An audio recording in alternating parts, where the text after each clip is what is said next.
the 29th verse, which we did last. We did the 10th and the 11th yajna. How by taking in breath, prana, the apana, the outgoing breath gets kindled. And once you breathe out, when exhalation is dead, inhalation gets kindled. So the exhalation and the inhalation is just not limited to breath alone, but how the intake and the output at the food, which is the physical level, at the body, at the emotional level, at the intellectual level, can be the process happens.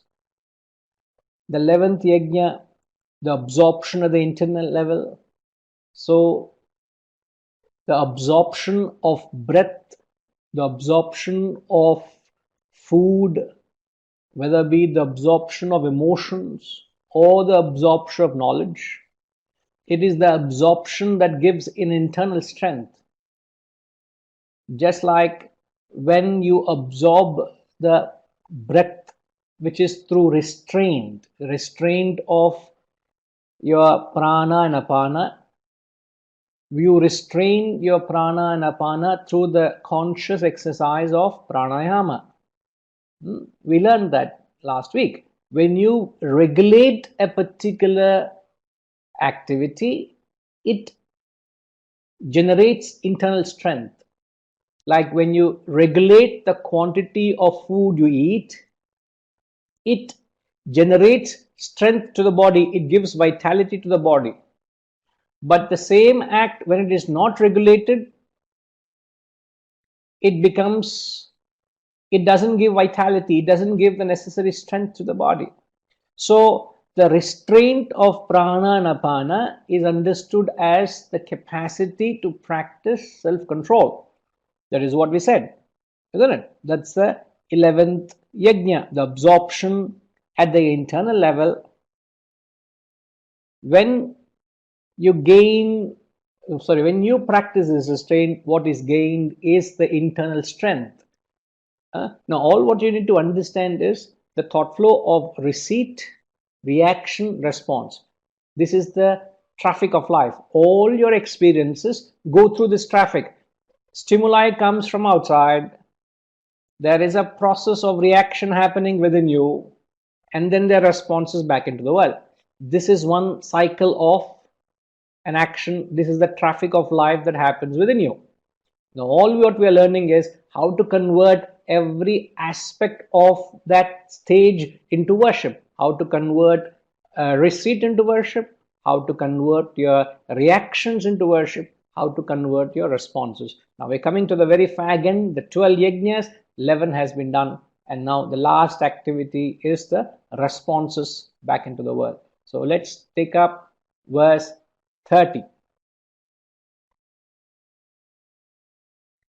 अपरे नियताहाराः प्राणान् प्राणेषु जुह्वति सर्वेप्येते यज्ञविदः यज्ञक्षपितकल्मषाः अपरे नियताहाराः प्राणान् प्राणेषु जुह्वति सर्वेप्येते यज्ञविदः यज्ञक्षपितकल्मषाः.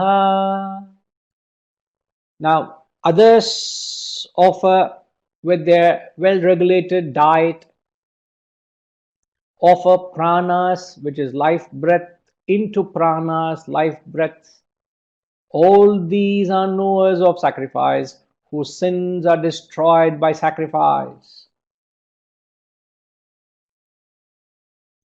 Now here he's talking about the external activities, the last cycle, the cycle of yajna is finishing.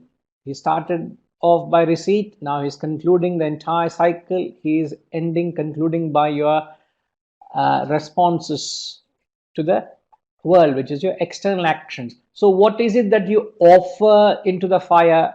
As I've said, the two essential ingredients: what is offered, what is kindled. These are the two ingredients of any yajna. So in the last yajna, now let's take one last look at the chart.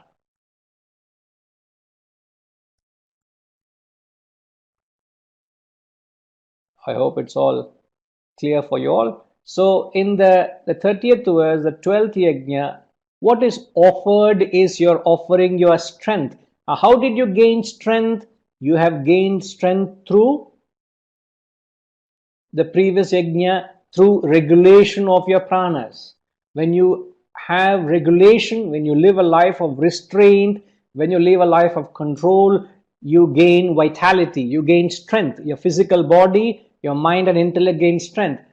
On the contrary, when you live a life of indulgence, when you lead a life of recklessness, your body doesn't have the same vitality. You don't become agile, you don't become sharp, you don't become alert. So even when you any activity that you do, you must understand, you must do it in the right proportion. When you overdo it, you can't absorb it. So it's very important to have the restraint in every sphere of your life. That was the 11th yajna. Now, having gained the strength, what do? When you offer that strength, the various activities of the world are performed. Like when you get up in the day, you imagine your body is not supporting you. You feel exhausted, you feel tired, you feel drained up. Would you be able to get on with your activity? You would say, I think I would want to take a break. I've just been overloaded. For some reason, I feel a little drained out. I would take a little break from work and say, I need rest. So when the strength isn't there, there is no activity. Now, what here he's saying is, with regulation of food, which is mentioned in the previous verse, others offer prana, which is the life activities, into pranas, which is the expression of life, which is the acquired energy in the form of external activities. And thereafter, your actions are performed for yajna.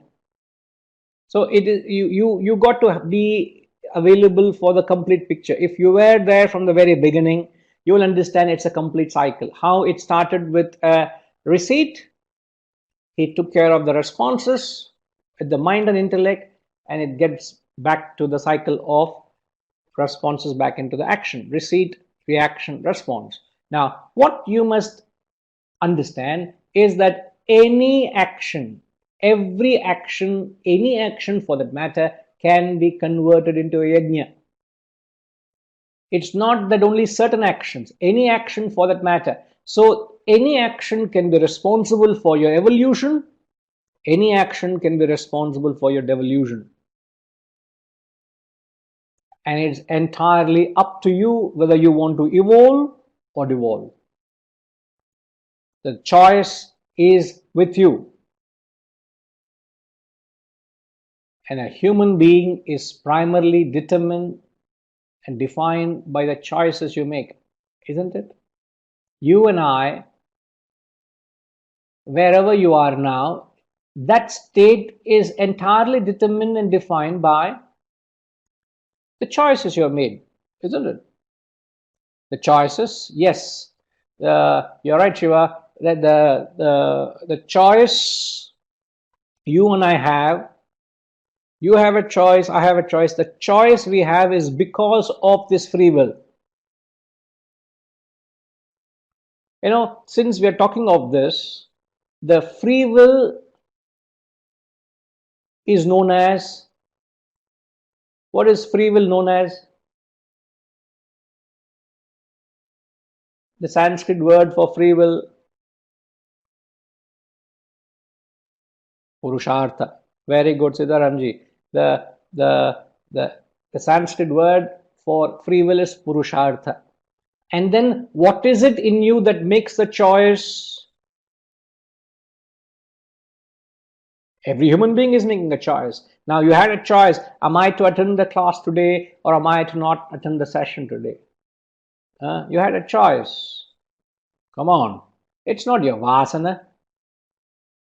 Vasana only takes you to a particular field. It only has, you have many Vasanas in you. Siddharamji, you have Vasana to play squash. You play squash, don't you? You have Vasana to play squash. You have Vasana to listen to Gita. Whose Vasanas are they? You would say, yes sir, I have a Vasana for both. But then how did you choose to be in the Gita class rather than being in the club playing squash? You would say, sir, I made a choice. And as Vasanti said, it is the intellect or the buddhi in a human being that makes a choice. Sometimes the choice can be right, or sometimes the choice can be wrong. Now, what is it that gives the intellect the freedom to make the choice? Please be very, very alert to this concept or this aspect of the discussion. What is in it that makes the intellect the freedom to choose? Like the intellect can say, I want to do it or I don't want to do it. It can say that. It has the freedom. But you understand that intellect is a product of, what is the source of the intellect?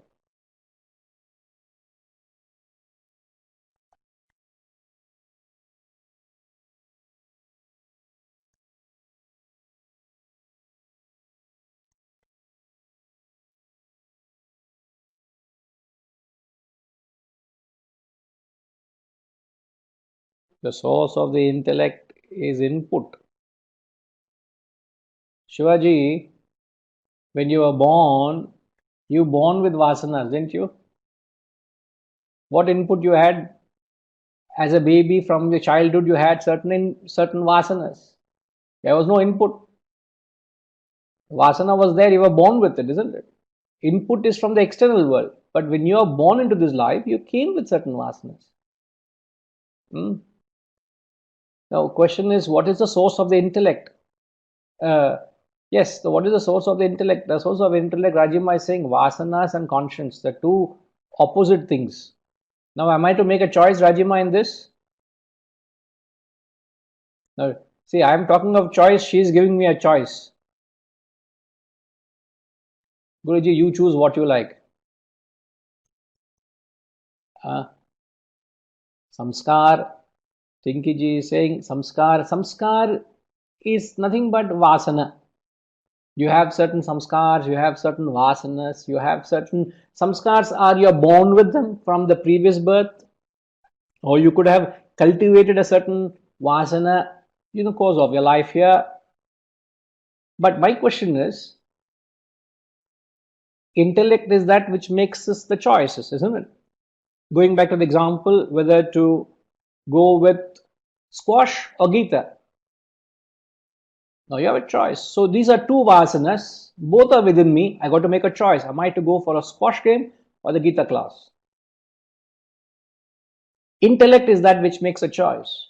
Now my question is, intellect is a product of what? Intellect is, okay, I've got more input, knowledge about the self, thoughts. In fact, from vasana comes thoughts, from thoughts come desire, from desire comes action. Now, where is the intellect in this? You may say intellect is thoughts. You can say that. The goal that is set, it is the intellect that sets the goal. My question is, what is the source of the intellect? If the intellect is a child, who is the father?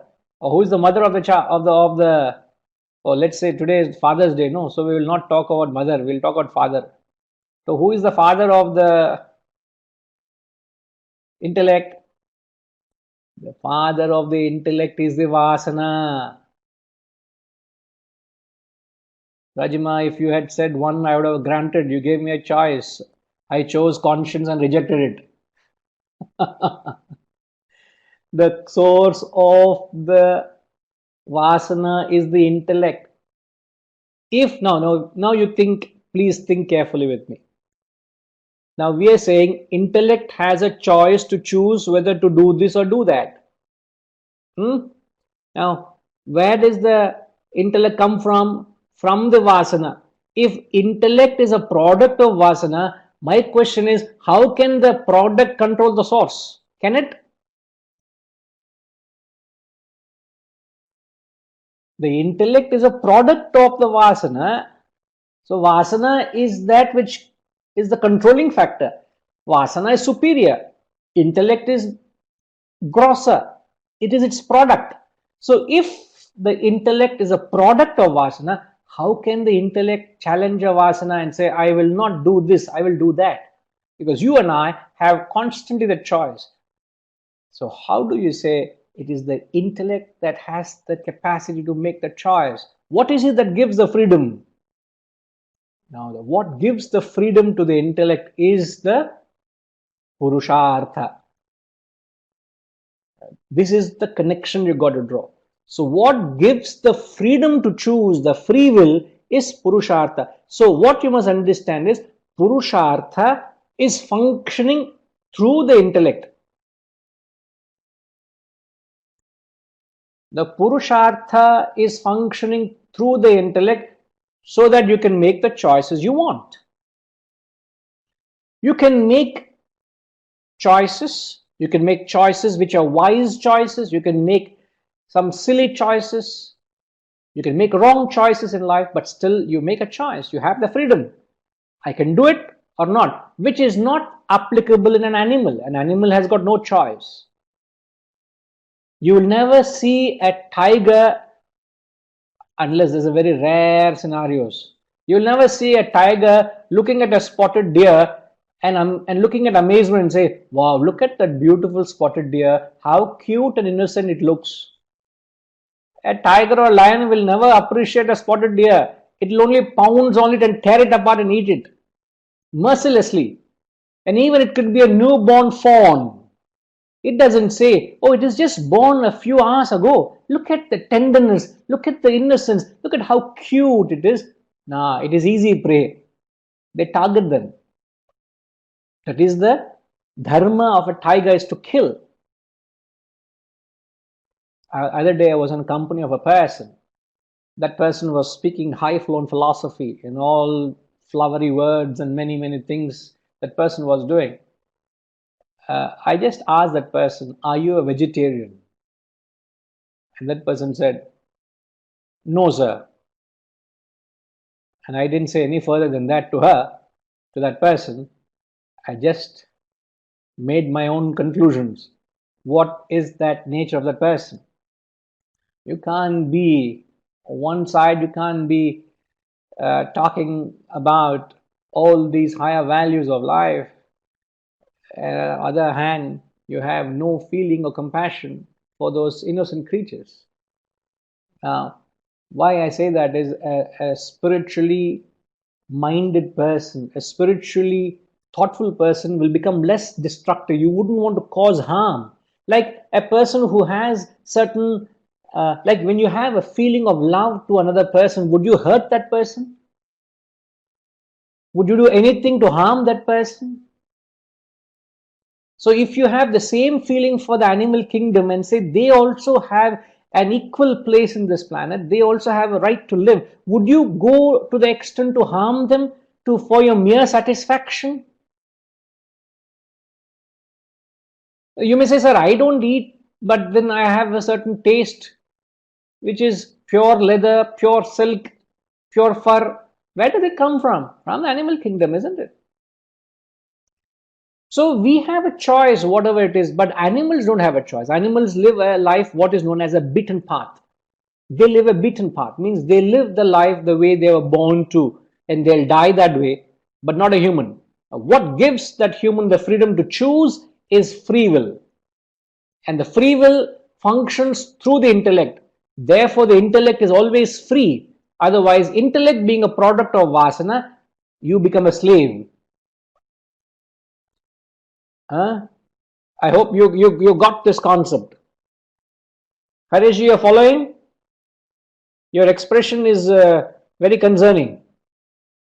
Vijay, give audio access to Harish.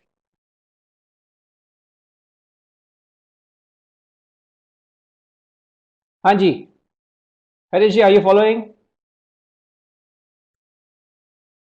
It can't be 10 days of jet lag. That expression is some other reason I know and Rajima knows. And also Harishji knows. Now it is only purview to three of us. We will not go beyond that. Huh? Solunga sir. Harishji solungo.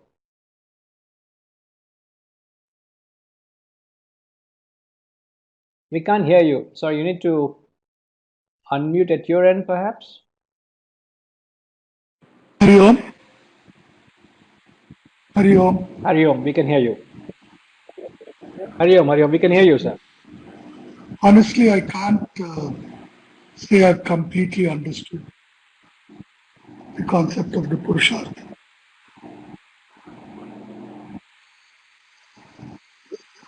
Which section you don't understand?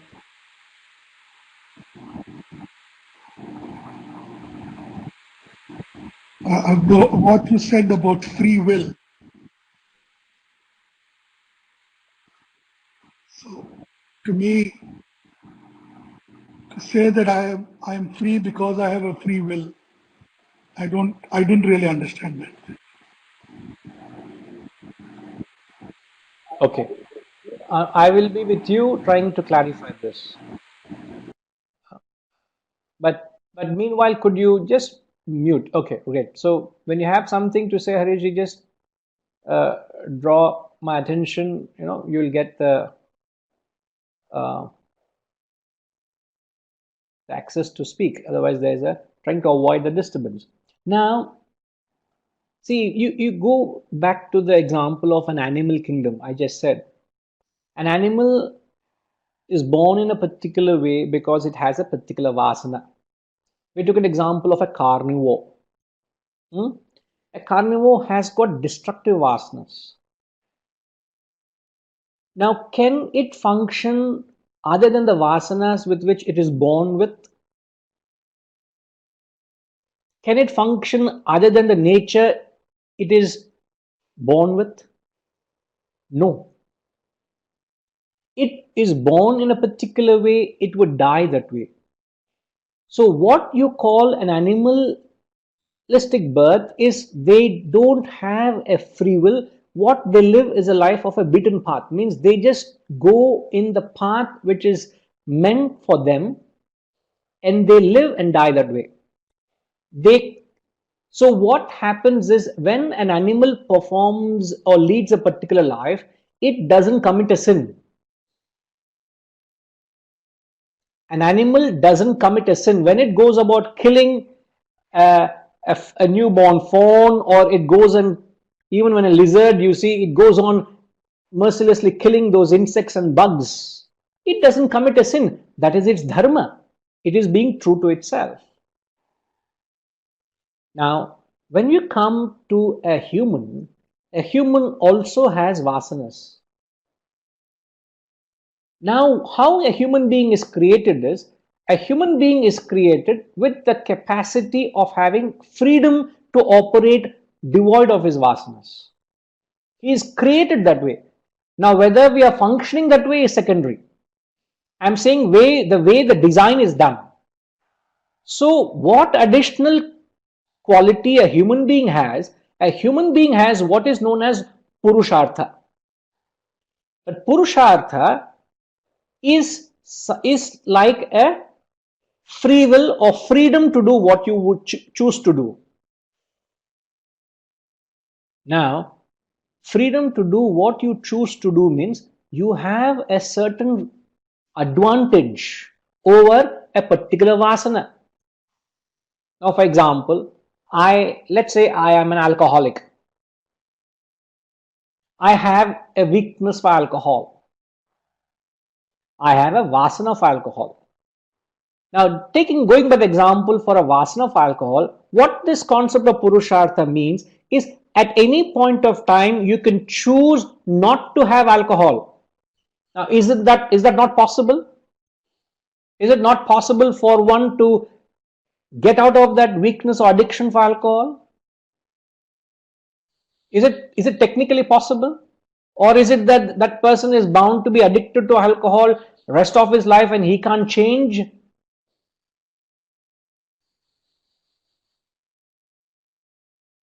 Hariji.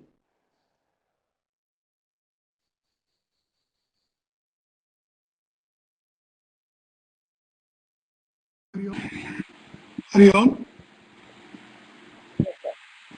Yes, sir. Hari Om. So the distinction is that is between vasanas and the dharma or your true nature.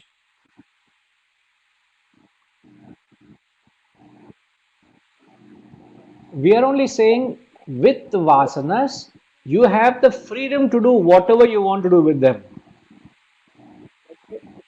Whether you can go along with your vasanas and go against your dharma, or you go against your vasanas, means you destroy your vasanas and get back to your dharma. Get back to yourself. That only a human has got. So when the thought for alcohol comes in the mind of an alcoholic, he can choose not to have alcohol at any point, isn't it? He has the freedom, unlike an animal. Now, what you need to differentiate is, even though all human beings are born with this free will, but the capacity to influence that free will is differing in every human. Oh, please mark my words very, very carefully. Even though all humans are born with the same free will, the capacity to express or influence that free will varies. Now, what is the reason that the capacity to influence, the influence means the capacity to make the choice. I have the freedom to choose. Now, I'm writing these words intentionally so that you take a note.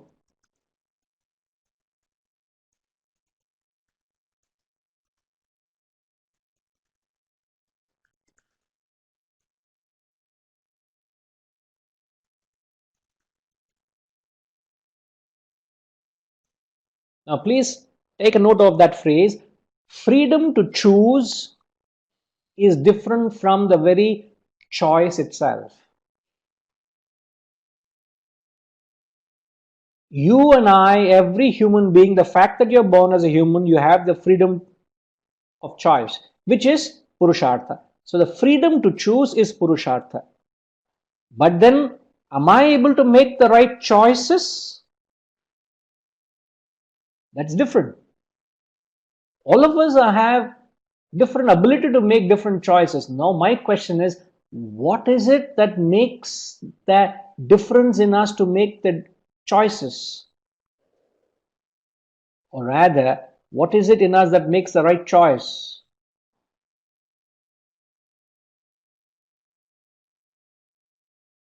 Can I bring you back, Harishji? What is it in us that makes the right choice?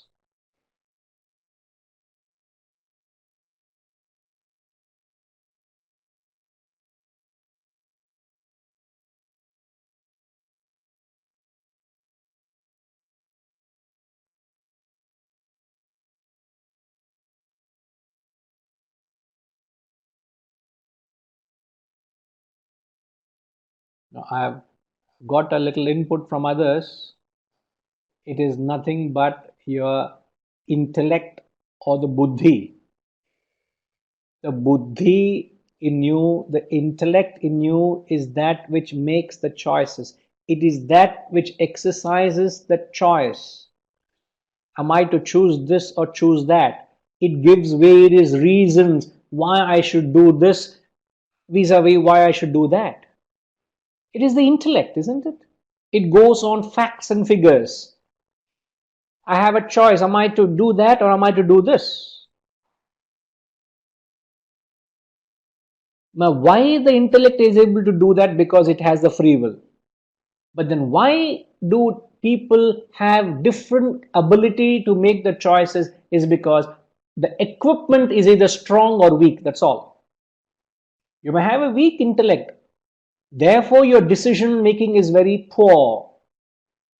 If you have a sharp intellect, you have a very clear perception.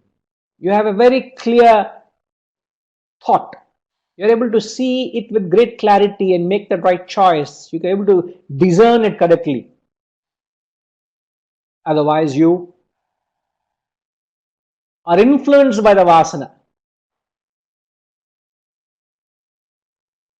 Correct. Beautifully said. Srinivasan Garu saying intellect helps to judge. It makes that judgments. It makes that choices. But then when the intellect is weak, it is the mind that comes and overpowers the intellect. It clouds the reasoning ability. So the vasana or the desire or the emotions come and overwhelm you. You're not able to handle all that. At those moments, you become a slave to your vasana. You become a victim to your vasanas. So I brought in this concept just to explain that as a human, you and I has got the freedom to choose to convert every action into a yajna, or you can use an action and get attached to the world. So you can use an action as a worship, or you can use an action to get attached. So you can either evolve or devolve. The choice is with you. So nothing in life is predetermined or predestined. Somebody the other day was saying in a class that are things predetermined. I said to that person that nothing in life is predetermined as far as a human is concerned. Nothing is predetermined. The destiny refers to the present moment. The present is destiny, which is determined by past actions. So my present is determined. I can't do much about it. In fact, somebody was telling me when a few of friends we were uh, trekking, and one of them was saying, Vinayji, you're very fit and very active and energetic. If only you had a little height, it would be perfect. I said that is not in my hands. It is whether how tall I grow, how short I am, that is not in my hands. How healthy am I and how unhealthy am I is in my hands. That is, I can't do anything much about it. If only I had 6 feet height, how good I have been. I can't tie myself and stretch myself, can I? There's nothing I can do about it. So those are all predetermined or determined. I can't do much about it. But what I am today is all the choices I have made. So you need to understand that you have the freedom, and all that you need to do is to develop the intellect, that is the viveka. Correct, ma? The viveka is the capacity to see things clearly. Once you have that viveka and a little bit of vairagya, you will have the clear perception to life. Okay, now Siddharamji is asking, is intellect governed by vasanas? Intellect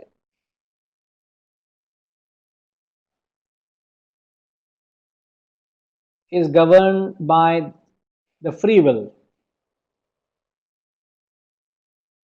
Even though intellect is a product of the vasanas, intellect is governed by free will. If you say intellect is governed by vasanas, then you and I have no choice. Whenever something thought it comes manifest, you go with the flow. So in fact, you can say that. In fact, you can very very clearly say everything is a product of vasana. Your mind, your intellect, your thoughts, your gunas, your physical body, your environment, everything is a product of vasanas. But the reason why I chose to say that intellect is a product of free will, just to give that little edge of how you you have the freedom. You're not a slave, you're a master.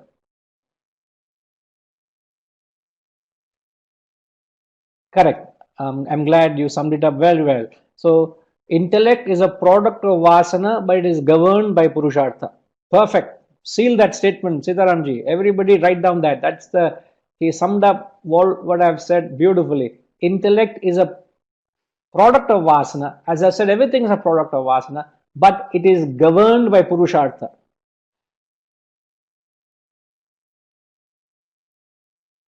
Wow. Really, I think you all are making beautiful statements. Tinky ji also is saying Vasanas tempt us, but it is the free will that will determine whether we give in to it or not. Absolutely, Ma. So beautifully said. It is whether up to you whether you want to give it or not. The lady in the house can make lovely idlis. Now it's up to you whether you give in to it or not. You can't blame the chef in the house to have made lovely idlis, can you? Maybe along with that beautiful chutneys and beautiful vada. And I remember in the ashram, once we had many years ago, I'm saying close to 20, in the my ashram days is close to 30 years ago. And one night, all the boys, all Rakshasas means Rakshasa appetite we had. And all of us got together and said, let's have idli competition. And what we told one of the students, all being managed by us, no, so the culprit was me that day, because I was the kitchen in charge, means managing. I don't know between any dal. I don't know what is tuar dal, what is dal, I would know, but I'm managing kitchen. So everything is taken care of, just overseeing the arrangements, provisions, how many guests, what not, just to oversee that. So these fellows came to me and said, and that too happened when Swamiji was not in the ashram. So Swamiji was in tour. So we became the king of the ashram. So we fellows said, Vinay, you are in charge of the kitchen. Why don't you tell the kitchen to increase the quantity of idlis, because we want to have idli competition tonight. And I don't need anybody's permission. I told the kitchen, add for 10 more people, add little more dough and prepare 2 days. That morning, earlier I said whatever instructions were followed. And that night, I still remember, we pulled 3 dining tables together as a length. All of us sat and we had idli competition. Idli and vada.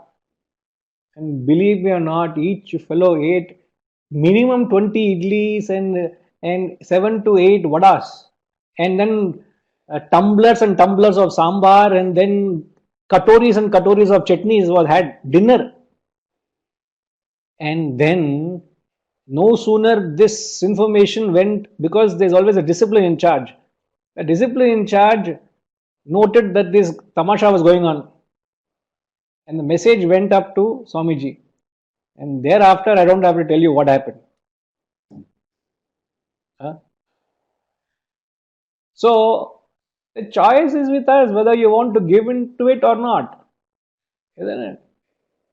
So that day we gave into it, and then we had a lesson of our life.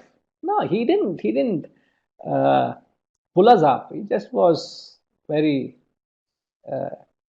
educative. He only educated us, but then that was only experience I can recall in my whole stay there, So thereon we had plenty of food. It's not that we all starved and we somehow wanted to indulge. When there's plenty of food, sometime you give into your mind and say, let's go all out, And it was not one. Imagine 15 people eating, each fellow eating 20 idlis minimum. That day the kitchen staff didn't go home. They went home maybe two hours late than that night. I said, what is going on? So okay. I am Hariji. That is not my comment. Sitaram comment. So you please deal with him. I only had my student, my ashram days in mind, and I also was a party to it. I am not excluding myself, but I was nowhere near these fellows, Those I gave up after 13, 14 idlis. I gave up. Maybe 3, 4 idlis, 13, 14 idlis, and 3, 4 vadas I could eat. But these fellows non-stop going on, I only remembered the scene of Vivaha Bhojanambu, that movie, that scene of that song, and the Madri. Oh my God, everything swept clean. Okay. Between Hariji, with you and Sitaramji. Please, you people take care of that. Now, you're asking another question. Are the choices that a person faces also a product of vasanas? Yes. I never had that choice, am I to drink or not? I never had that choice to make. Why did that choice never come to me? Because I never had a vasana for alcohol. So what you choose from depends on what vasanas you have, what distractions you have, what you think, because it's your vasanas. There are two thoughts that are coming into the forefront, and you got to make a choice. You see, so the choices that a person faces are not, you can't say a product, but nothing but it is your vasanas expressing. Am I to do this or am I to do that? And that what you need to choose is basically your own vasanas. And one is right for you, another is wrong for you. That's very, you can't say both are right. It can't be. So you got to make the right choice. Raghuramji is asking, what is the impact of vasana on humans? Sir, another term for vasana, is known as causal body. Sthula Sharira. Causal body means it is the very cause. Don't mispronounce it as casual. There is a slight difference, but that can make all the difference. It is not casual, it is causal. Causal because it's the very cause. So a human being is primarily a product of his vasanas. Now, just for your further clarification, there's something known as the chronology of an action. What you do in life, what you are in your life, is nothing but an expression of your vasanas. So the chronology is, the source, as I've said, is the vasana. So from a vasana, in fact, it is very difficult to even describe a vasana. Now, can you all tell me why is it difficult, or why is it difficult to define a vasana?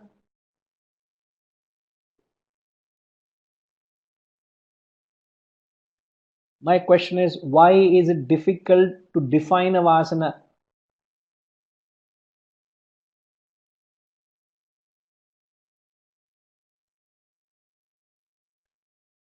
Now, somebody asked me, sir, vasana you said is the cause, is the source. But can you please define what it is? None of you have asked. But I'm just trying to make you all think. It is difficult to define a vasana. Why?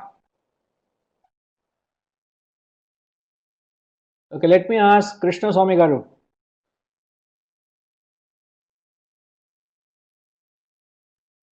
Vijay, give the access to under Manasa, please.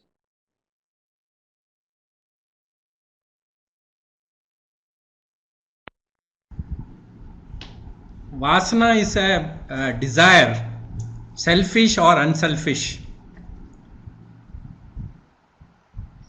Okay. Now, Varnimsham sir, I know I have understood you. Now, the chronology of action layer, please take a note of the chronology, sir.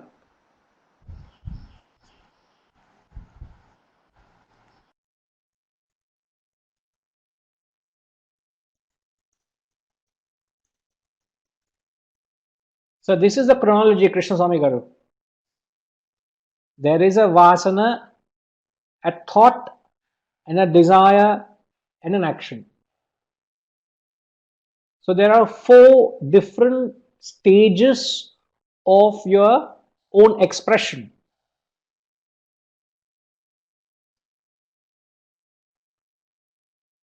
Okay. Now, vasana, thought, desire, action.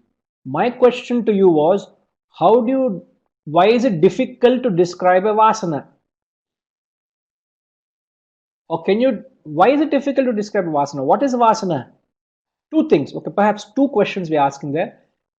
What is a Vasana? Why is it difficult to describe it? In fact, I would put the second question first. First of all, why is it difficult to describe? Answer that.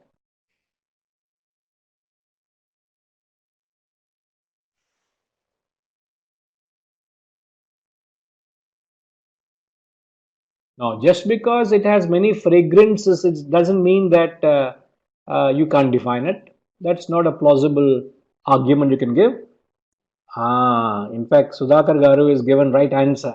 It is beyond our capacity to define. It is beyond your capacity to define. As I have said, Vasana is the parent, is the cause. And what is the product? The product was the intellect. So all that which defines the Vasana is the intellect. It's the intellect that defines a Vasana, isn't it? You use the intellect as a tool to define something. Now the intellect itself is gross. So how can the gross define the subtle? It's like the child goes to the parents and say, I have been going through the marriage album, but I am nowhere in the marriage album. And the child is very angry with the parents. And the parents say, somehow they have to convey this to the child, a young 4-year-old girl. How to convey to her that you are a product of marriage? How can you be there, the source? So intellect is the product. It can never go to the source. It can never attempt the source. So intellect cannot define. So yet you want to know what a Vasana is. Vasana is known as, the closest definition you can get is, please write down this. A Vasana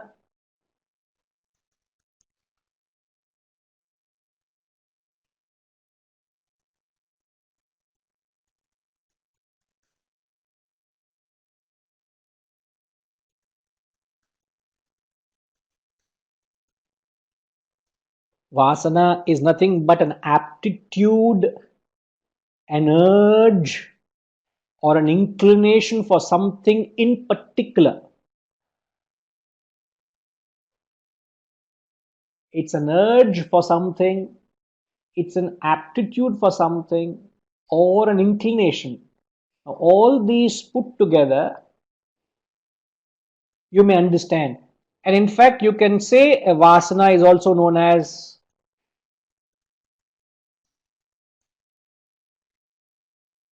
an unmanifest desire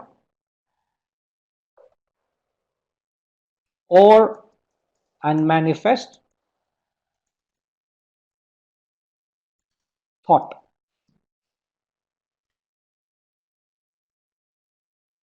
It's a very vast concept. You can just get, I just slipped into it and see, we are just gone, almost swept away with this concept. But never mind, we'll just give justice to it, what it's worth. So understand Vasana as an unmanifest thought. You will only know that you have a Vasana for it when thought comes into your mind. Before that, you would not even know that you had a Vasana for it. You understand? It's just a unmanifest thought. Now, Sitaramji is asking, Sudhakar Garu, I'll come to you. You had also asked a question a little earlier. I'll come to you. Vasanas are all the desires that we are born with arising out of past karmas. These exhibit themselves as time passes. Hence, at any point, we cannot say what the full gamut of vasanas are within us. Yes, it's very difficult to know what all vasanas you have at any point of time. It's very difficult to know. And vasanas are all desires that are born arising from past karmas. Vasanas express as desires. So you can say vasanas or desires are nothing but expression of your past vasana, past karmas. These exhibit themselves as time passes, correct. So you never know what surfaces when. Okay. Uh, Sudhakarji, okay. Is Purushartha governed by Vasanas at any point of time? No. Purushartha is above your Vasanas. In fact, it is safe to say, not above, I would say it is independent of your Vasanas. So at any stage you have Vasanas, it's like the two track of a train. Vasanas are going and along with it Purushartha also is going. So you can use Purushartha to go along with the Vasana or go against the Vasana. They are parallel forces, independent parallel forces. Your Vasana and Purushartha. Okay.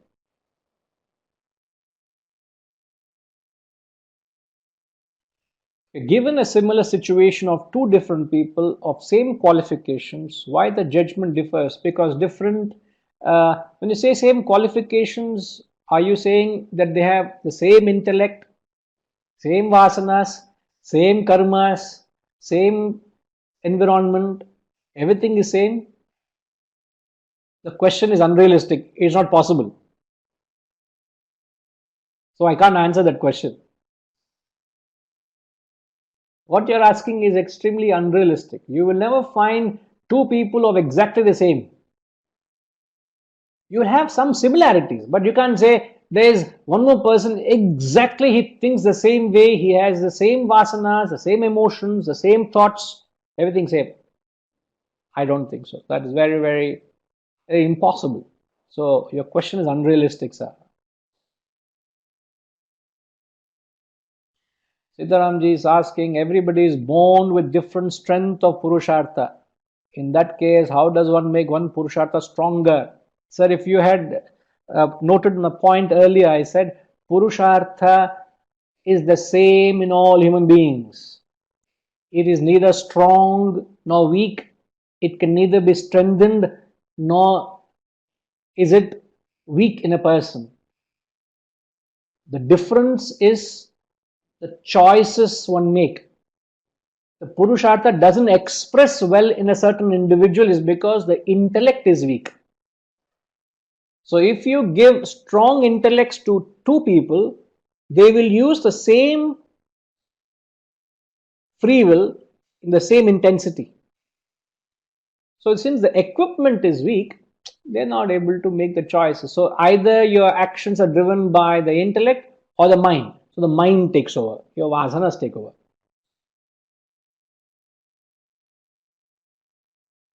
Okay, Sitaramji.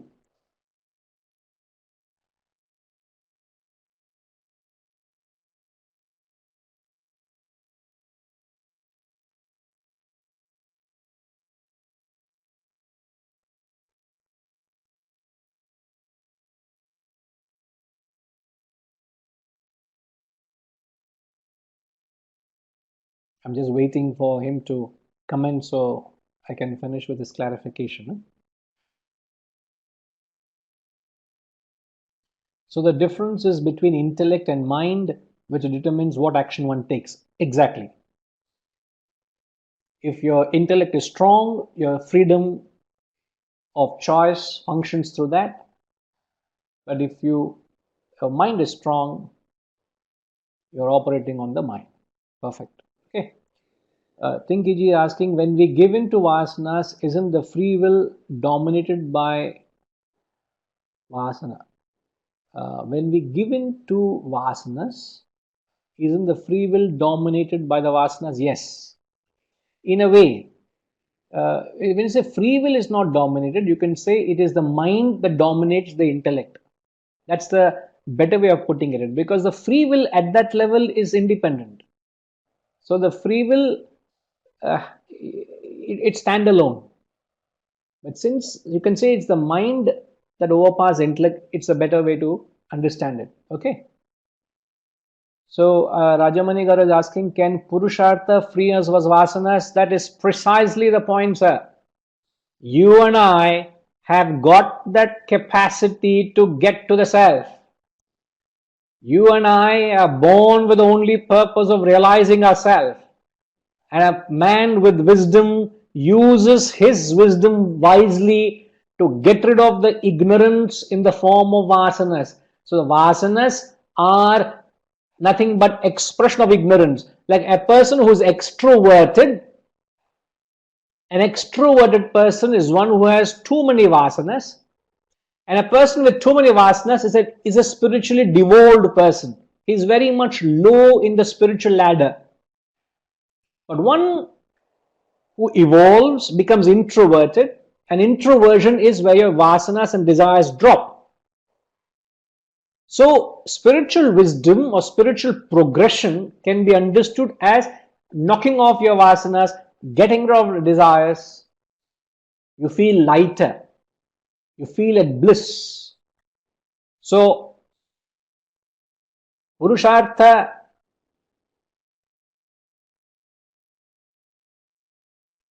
gives you the opportunity to make the right choices with the help of wisdom.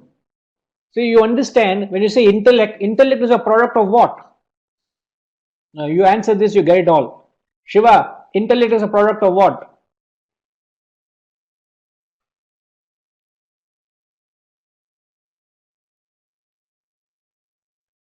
Vijay, please give access to Shiva.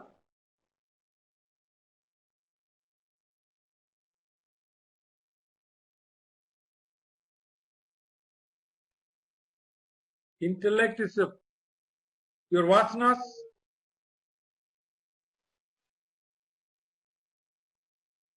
Answer. Intellect is not in that sense, sir. A person who has developed his intellect, Yes. what is it that molds the intellect?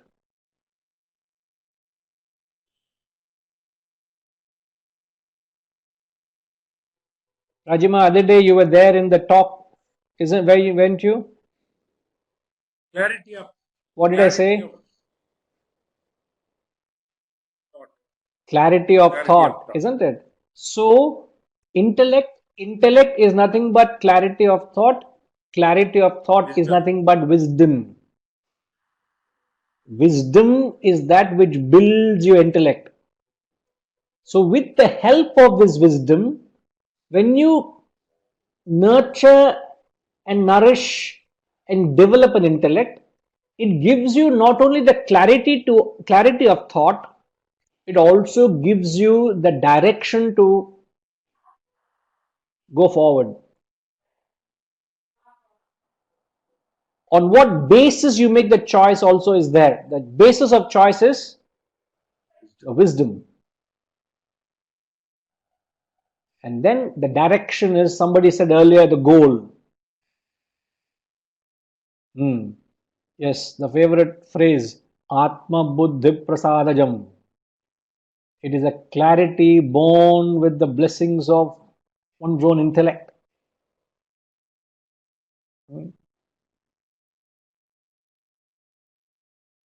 I hope you are able to get this concept. The fact that there's this many clarifications itself establishes is not easy to fathom. It's little subtle, and the fact that we came into this concept, let's address it. Even though we have gone little off from the text, but doesn't matter. We can dedicate this class just to understand this concept.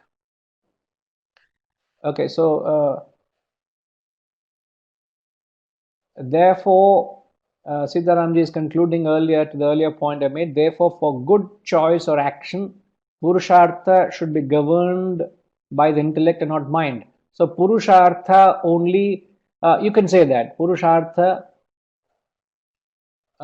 should function through the intellect and not the mind. Function through the intellect means Purushartha, you can choose to devolve also, isn't it? That also is free will.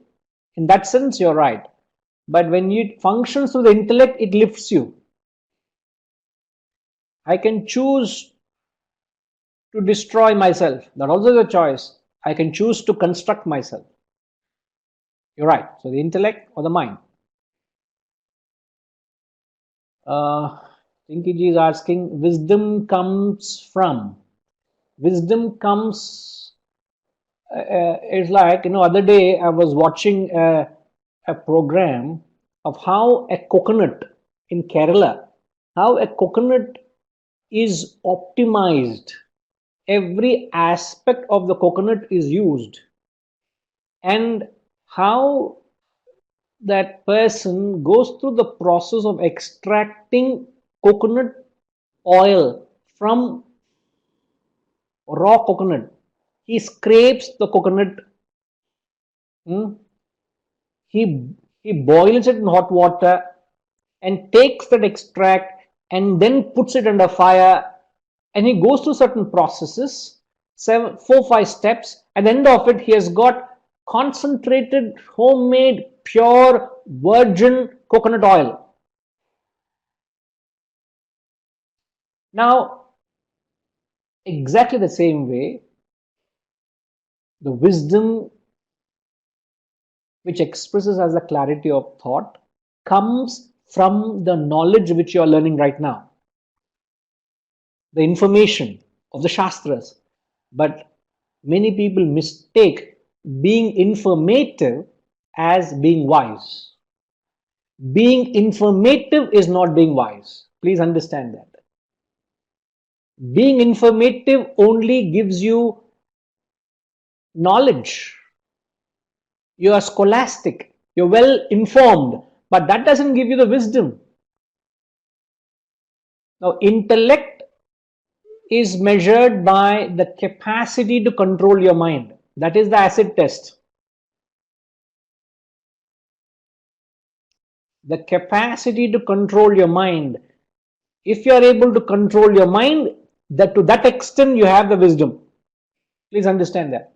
There is no other way to test your wisdom. Capacity to control your mind. If your mind is being controlled, which is your emotions, your thoughts, your desires, your impulses, your likes and dislikes, all of that you're able to, because your mind consists of feelings, your mind consists of desires, your mind consists of emotions, your mind consists of impulses, your mind consists of likes and dislikes. All this are different aspects of the mind, and one who has got a strong intellect, one who has wisdom, intellect controls the mind. There is no other way of verifying it.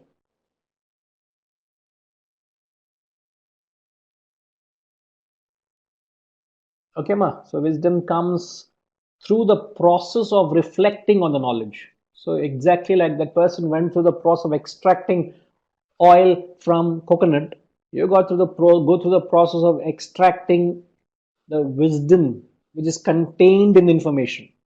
So you need information and go through the process of reflection, assimilation, digestion, absorption, verification, and then you have got it. So it's a process you go through. Okay. Soumyama is asking, the first level of Vasana comes from mind or intellect or interact. Is it intellect or interact? What is that, ma? What do you mean the first level of Vasana? I don't rather get what you're asking.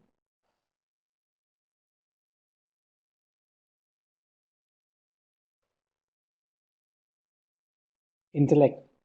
Now, what do you mean first level of Vasana? See, Vasana, if you go back to the chronology, Vasana, thought, desire, action.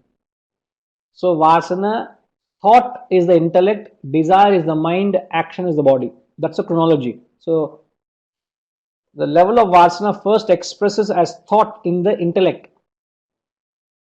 So, if you don't take care of it in intellect, it becomes the desire in the mind. Harishji, can you repeat what I said? I made a very, very valuable statement. I don't know whether you picked it up.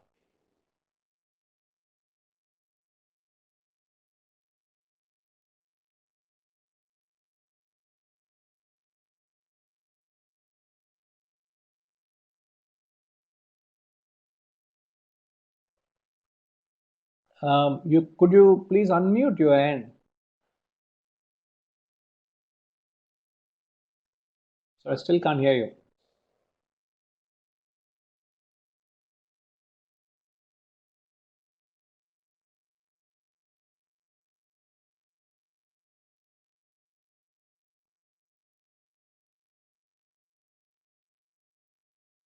I made a statement, Sitaramji. I'm actually asking Harishi to repeat it.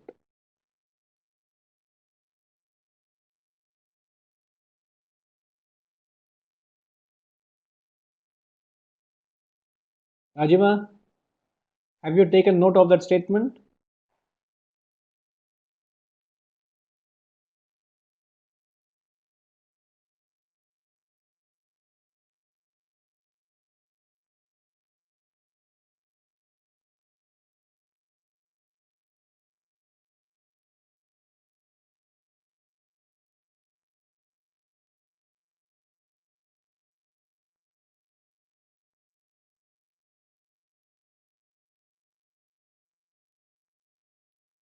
You can speak, Ma. You have the microphone access.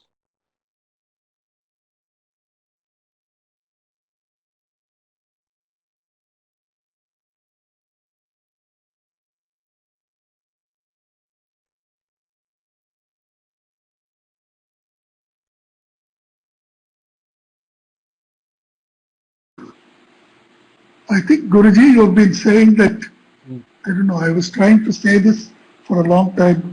Am I audible? Yes, you're audible, Ji.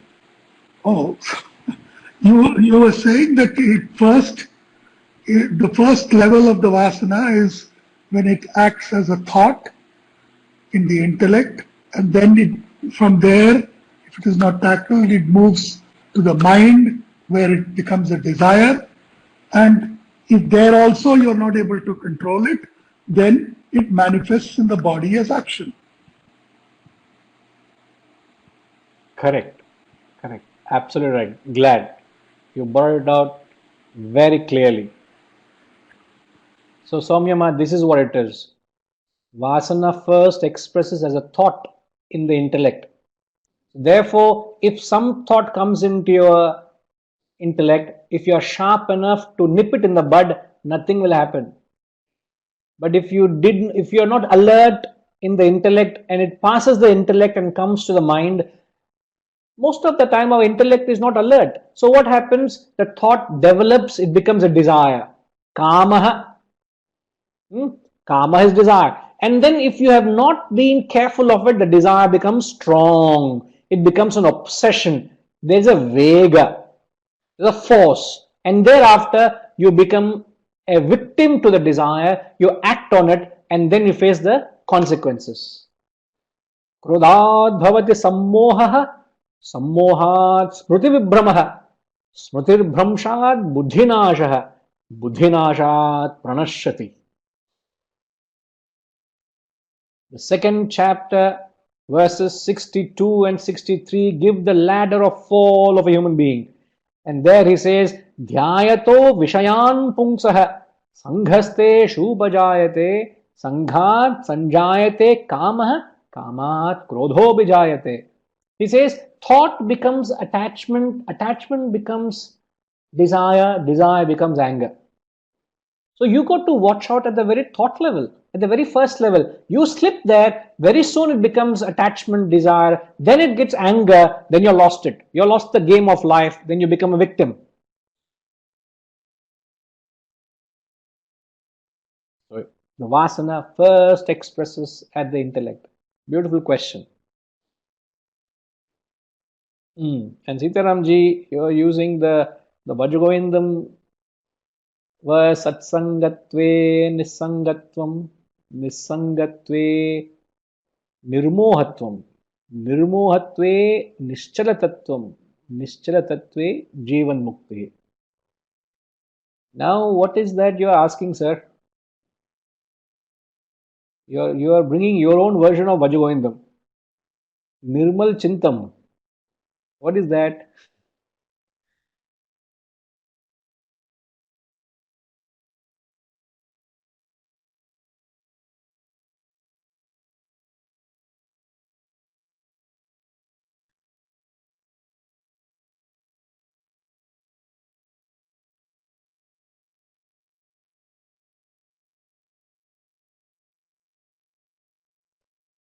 whatever it is, I wasn't ready for this class today.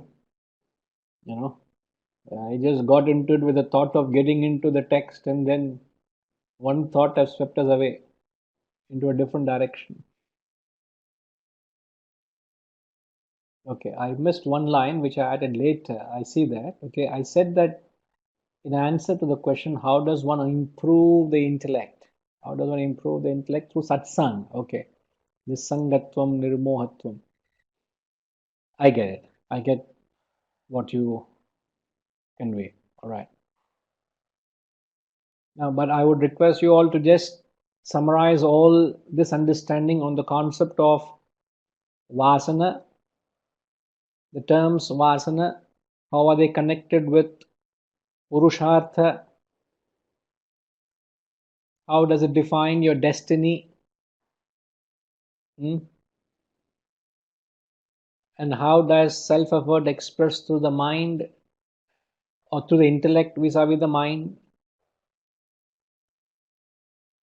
So all of this, if you are able to picturize it, capture it, it gives great clarity in this area. Okay. We see so many child prodigies nowadays. They have vasanas. From where are they getting? Or any vasana you see a child is born is obviously from your purva janma. So he's obviously was very, very successful, and therefore it is carried forward. Very successful means he already had a great talent, but and that vasana wasn't fulfilled for some other reason. So that Vasana which is so predominant, he is born with it. Or just example, let's say uh, I die soon. What happens? The fervor with which I am pursuing this sadhana, the desire for this spiritual evolution, for realization is so intense. It has overtaken any other vasana in me. So what happens when I am born again? I'll be born as someone who has this urge from a very, very young age. You see that? I'm just trying to give an example.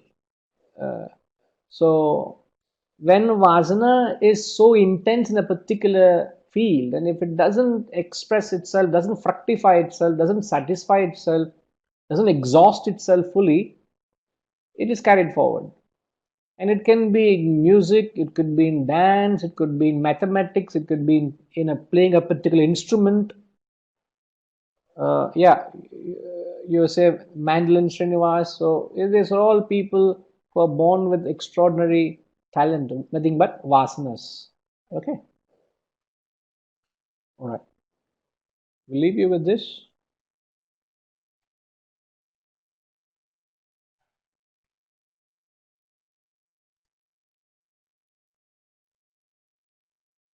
Om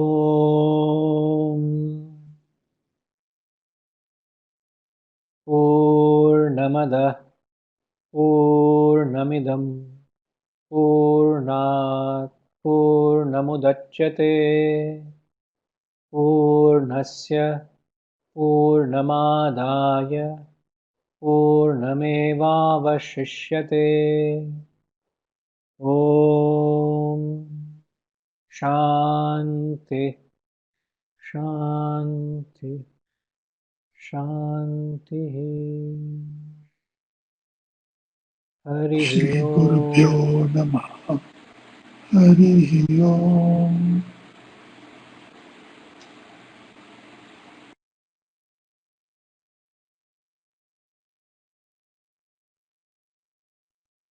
Hari Om.